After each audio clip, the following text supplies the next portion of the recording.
panandalian na namang pagtakas. Eto na naman tayo, nasa lansangan na naman tayo.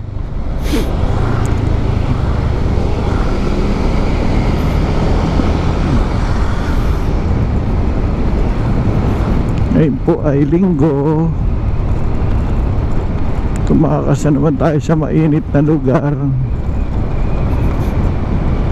Wala ang kaplano-plano. Kanina parang naisip ko lang, hahanap lang ako ng malilim na lugar kapag duyan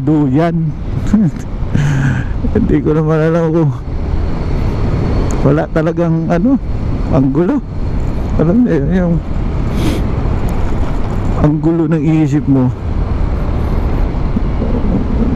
Sana bago ko matapos tong karsada na to, naisip na sa direction, no? Ang gulo kasi maraming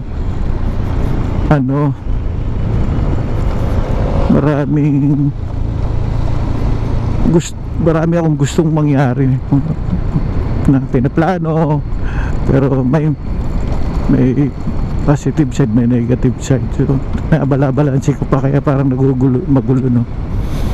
So anyway, enjoy na lang natin tong biyahe natin. Ayoko nga magataw, sayang gas. Pero sa naghahanap ako ng kainan kanina pa. Dami na makainan, hindi na umihinto.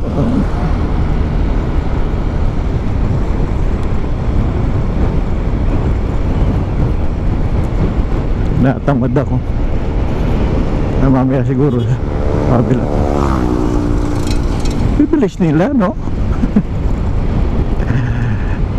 Ay nako. Tsaka alam mo yun, yung walang mai-content. Ganun pala yun, iisip ka ng para kami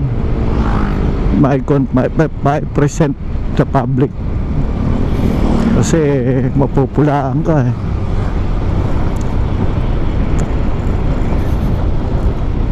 talagang tag-init na sobra. Pero may mga green na green dito, pero natutuyo na. Naghihintay na sila ng ulan.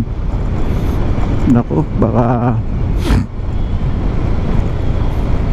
dumating yung tag-ulan. Sobrang naman. Eto ayaw ko. Ang daming tao. Ano ba yan? Ba't ganyan? Ano ba yan? Sinakop na nila yung daan. May bumubusina pa. Bakit? Bakit bumubusina? Ano meron? Tapos humihinto kayo dyan, delikado yan, mga brads. Kaya kayo napapagbawalan. Siyempre pag napagbawalan, damay na lahat.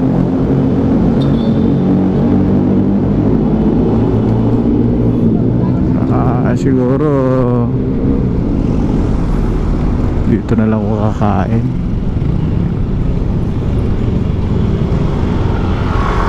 Ito ako malilim.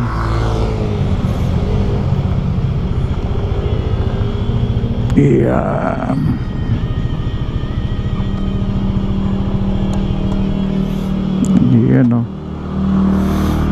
ano ba to? Kaibiyang E3. Ano kayo meron dyan?